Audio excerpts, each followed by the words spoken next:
hang, dipencet tombol on-nya, mati deh. Pencet lagi, nyala lagi. Begitu. Karena tubuh kita itu bisa melakukan proses detoksifikasi itu kalau apa? Kalau dia dikasih bahan baku dan bahan bakar yang tepat.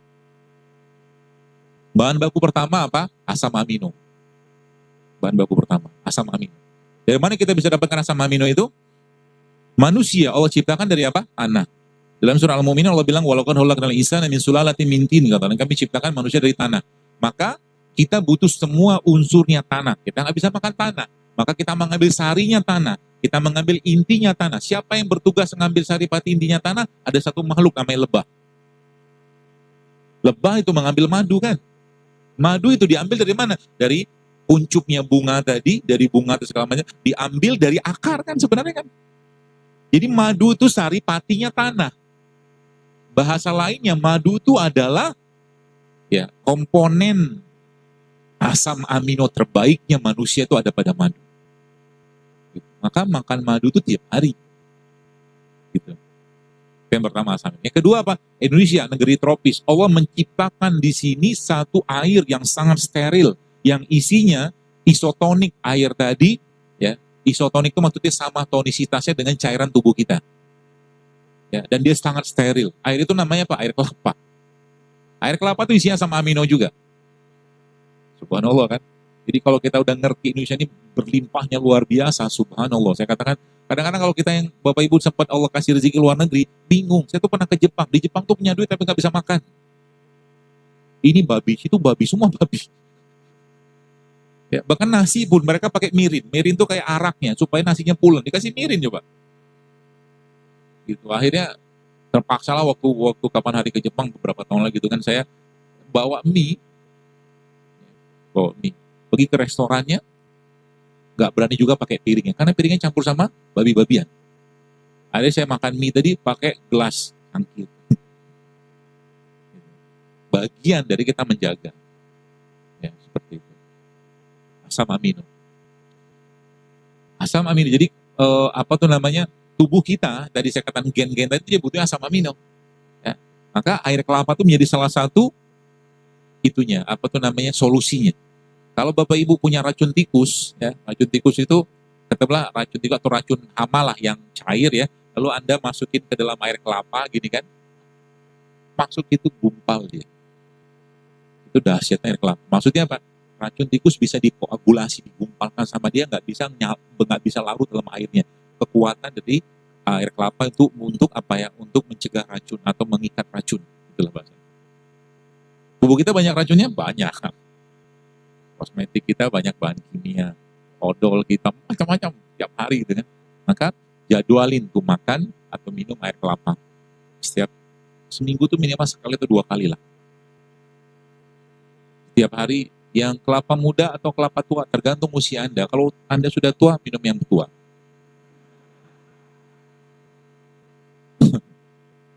Beda, ini bukan bercanda, beneran. Karena kelapa tua sama kelapa muda beda kandungan nutriennya. Beda. Jadi kalau orang-orang dengan maaf 50 tahun ke atas gitu kan, dia nggak butuh air kelapa yang detox, dia butuh nutrien-nutrien atau makronutriennya aja, kata guru saya gitu. Karena dia peneliti juga. Nah, termasuk orang-orang tua kayak begitu, air kelapanya diminum, santannya diminum. Santan itu sehat, asal jangan dipanaskan. Sehat. Maka ada namanya satu resep di daerah di pengobatan Ayurveda itu namanya golden turmeric latte. Golden turmeric latte. Santan, kasih jahe, kasih kunyit, kasih kurma. Enak banget. Serius.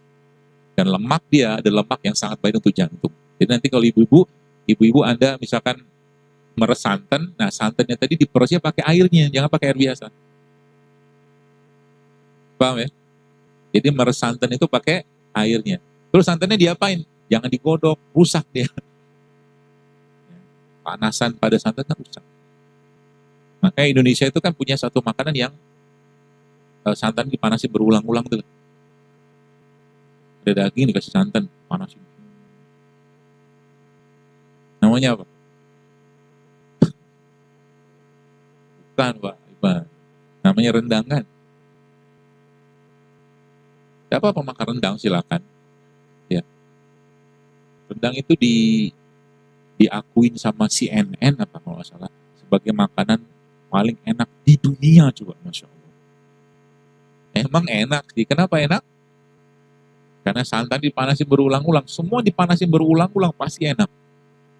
Coba Anda bikin sambal pakai minyak jelantah. Enak kan? Padahal kalau saya punya sambal sendiri, bawang putih, kasih cabai rawit, kasih kurma, kasih garam. Waduh, Masya Allah. Enak minta ampun. Sambal kurma bahasanya.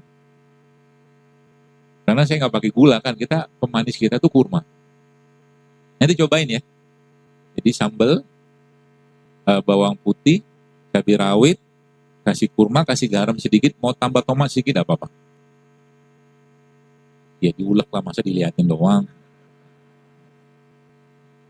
Diulek lah, namanya juga sambal. Makannya, nih saya ajarin yang masih suka makan, nasi putih, tidak apa-apa makan aja. Ya. Tapi syaratnya harus dikasih rempah.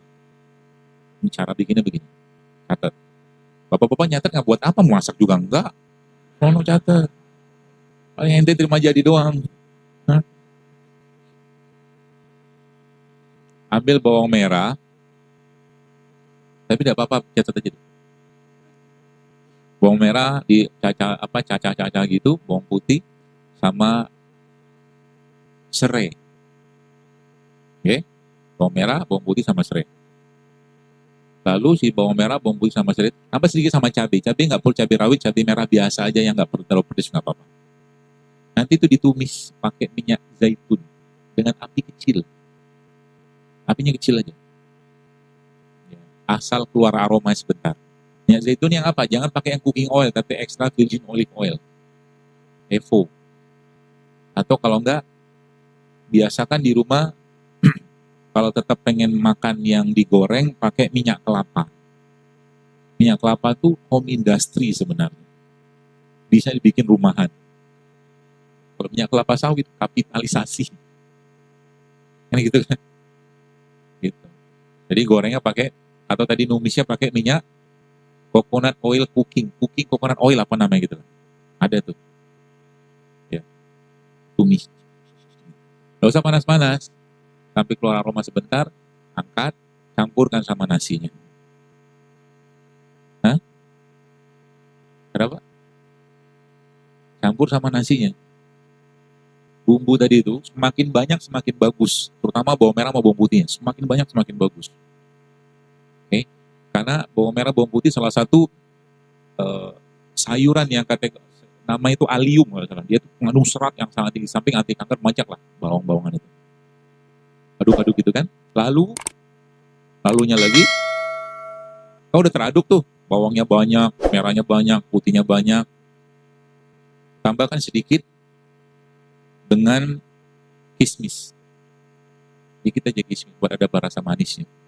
Lalu tempe itu sehat, asal jangan digoreng. Ya, mulai sekarang kalau makan tempe, sebenarnya tempe itu nggak mentah, karena kedelainya kan udah direbus, ya kan?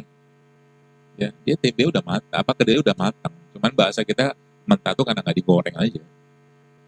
Ya. Nanti tempenya tadi sama sambal tadi Anda penyet. Bayang? Penyet-penyet sampai dia agak-agak hancur gitu, lalu campurkan ke nasi tadi. Ya. Dan tambahkan sedikit sama suiran kurma. Suiran. Masa nggak tahu suiran sih? Suwirno Pak, Suwirno. Bapak nggak paham, ibu paham. Makan soto ada ayamnya tuh, suiran ayam. Ini suiran kurma. Aduk-aduk-aduk, makan. Enak banget. Itu nasi yang insya Allah penuh dengan enzim, penuh dengan vitamin, penuh dengan mineral, ada asam aminonya juga. Sehat. Jangan usah banyak-banyak makannya. Kecuali Anda pakainya beras merah, coklat, atau hitam. Itu lebih baik. Sebab apa? masih tinggi seratnya. Ya.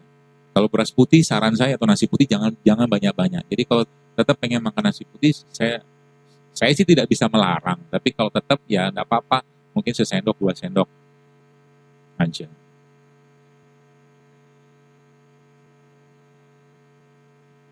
Nanti lihat, Anda akan mulai percaya kata-kata saya. Ini nih udah ribuan orang ngerjain dan dibilang ngantuknya hilang, bapernya hilang loh, bener-bener hilang. Zaman sekarang karena makanan yang dimakan sudah tidak banyak lagi enzim, akhirnya baperan. Nggak ada enzim itu tuh apa tuh namanya membuat tubuh tuh akhirnya kerja keras mengolah makanan tadi, gitu. Banyak. Tanda-tanda orang baper tuh apa? Mudah banget left group WA gitu, ngomong sedikit keluar. Orang begitu sarankan tinggal di hutan saja. Gitu ya. Itu bisa dipakai. Jadi kalau mentok-mentoknya kalau saya dokter makan nasi putih gak? Jarang. Tapi kalau makan biasanya saya kasih sambal. Supaya ada enzim itu. Karena kita butuh karbo, tetap kita butuh karbo. Saya bukan penganut diet keto. Kalau keto kan nggak makan karbo. Kita harus makan karbo. Untuk apa lo ciptakan sayur buah gitu kan? Kita harus makan. Saya bukan vegetarian, saya makan daging. Tapi kalau makan daging harus ngerti rules-nya dulu. Ya, minimal ada 2-3 porsi sayur atau buah yang Anda makan sebelum Anda makan daging, sehingga dagingnya gampang dicerna. Apalagi misalkan yang suka makan sate kambing nih. Sebelum makan sate kambing, supaya gampang dicerna kambingnya, minta tuh 2 porsi bawang sama cabenya. Makan. Nanti kambingnya gampang dicerna. Dan kambing itu hewan yang sangat baik, jangan dikambing hitamkan. Ya, masalah di kambing itu kan bukan masalah di dagingnya kan, justru malah masalah karena pengolahannya, garamnya segala macam. Jadi kambing baik-baik saja. Gitu. Nah, jadi nanti ada tadi kan sama yang pertama, yang kedua apa tadi? Yang kedua probiotik. Jadi kan cara kita memperbaiki badan kita. Nanti Bapak Ibu bisa praktekkan di tiap hari. Ya. Dan saya tidak akan bahas penyakit saat ini karena ini kalau ini kita kerjakan penyakit akan hilang dengan sendirinya, insya Allah. Yang pertama dia asam amino, jadi mulai dari madu, ada kurma, ada air kelapa. Ya. Yang kedua probiotik. Probiotik itu apa? Semua makanan fermentasi. Tempe. Makanya tadi Indonesia dapat gelar makanan terenak di dunia namanya rendang. Tapi Korea dapat gelar makanan paling sehat di dunia namanya kimchi. Ya. Dan tempe itu sering banget dibahas oleh ahli-ahli nutrisi sebagai salah satu makanan yang paling baik, ya, karena dia fermented food. Ya. Semua yang fermentasi makanan insya Allah baik. Ya. Gitu. Yang kedua itu. Yang ketiga prebiotik. Prebiotik itu apa? Makanannya probiotik. Dapatnya dari mana? Terutama sayur dan buah-buahan. Itu prebiotik. Jadi kalau Anda makan tempe, usahakan makan sayur. Sehingga nanti bakteri yang ada pada tempe tadi akan tumbuh berkembang dia dengan sayur dan buah yang kita makan. Itu ceritanya. Gitu ya. Prebiotik. Yang keempat, ya, rempah. Ya. Rempah itu contohnya apa ya? Kayak cengkeh, kayu manis, ketumbar, jinten, pala, rempah. Ya. Tiap hari, nih, 1, 2, 3, 4 ini Anda asup. Berikan makanan, karena itu yang kita butuhkan. Ya, di luar tadi kita bicara puasa segala macam, atau mungkin herbal-herbal Nabi yang bagi sebagian yang susah mendapatkan, atau mungkin belum bisa mendapatkan, katakanlah beli ini, itu tidak apa-apa, kita pakai produk lokal aja. Ya. Itu yang keempat, prebiotik. Yang kelima, rimpang. Rimpang adalah tumbuhan yang batangnya dalam tanah. Itu rimpang. Ya. Ngandalin 2 rimpang ini aja, subhanallah, harusnya negeri kita ini bisa bebas kanker. 2-nya aja. Jahe sama kunyit. Ya, karena kita dapetin kunyit putih kan susah. Ya, ngandalin 2-nya. Kalau boleh saya katakan, saya sempat diskusi dengan seorang teman saya, dia bilang gini, kita ini negeri yang kurang bersyukur, dia bilang, Allah kasih kita rempah, Allah kasih kita rimpang, tapi jarang kita manfaatkan. Bangga dengan minuman-minuman kemasan, bangga dengan minuman-minuman soda, bangga dengan minuman-minuman yang tinggi gula, ya sudahlah, merajalela penyakit. Kalau Anda lihat yang sekarang, Saudi Arabia, Masya Allah ya, di sana tuh apapun makanannya, minumannya soda. Betul? Soda, dari anak SD, SMP, dan siapa bilang rumah sakit di Saudi itu sepi? Rame Pak. Orang osteoporosis semua gara-gara soda. Gitu loh. Kita jangan ikut-ikutan. 350 tahun kita dijajahin, diambil rempah sama dia. Maka ganti semua tuh minuman-minuman kemasan kita dengan rempah-rempah, rimpang-rimpangan. Pagi-pagi bikin jahit, kasih air panas, kasih madu, selesai. Kunyit. Jangan malu jadi pemuda rimpang. Ikhwan rimpang. Kenapa? Karena ujung-ujungnya kalau nanti Anda ketemu dengan akhwat, atau nanti ketemu sama akhwat, atau akhwat tuh nanti lagi ta'aruf, tanya, ente satu hari minum madu berapa kali? Membahas tentang kebiasaan kesehatan. Kenapa? Kan salah satu tujuan pernikahan mau punya anak. Gimana mau punya anak kalau si perempuan sama laki-laki atau si akhwat atau ikhwan sebelum nikah tuh sudah makanannya nggak sehat, nyampah lah bahasanya gitu. Gak bakal susah punya keturunan, serius. Karena satu makanan yang kita makan dalam ke mulut kita, kita masuk ke mulut kita, itu akan menjadi bagian dari gen kita. Jadi bagian dari gen kita. Saya berpesan nih kepada ibu-ibu orang tua di sini. Ya.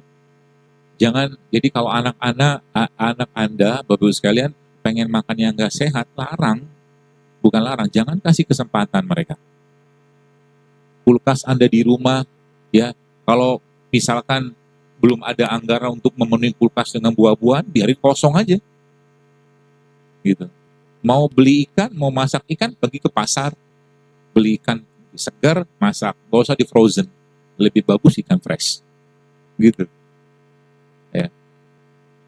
Jadi di rumah ya termasuk mulai kurangi yang tadi. Jadi anggaran bulanan biasa beli 1 dus mie instan, kurangi dengan beli buah aja atau beli rimpang.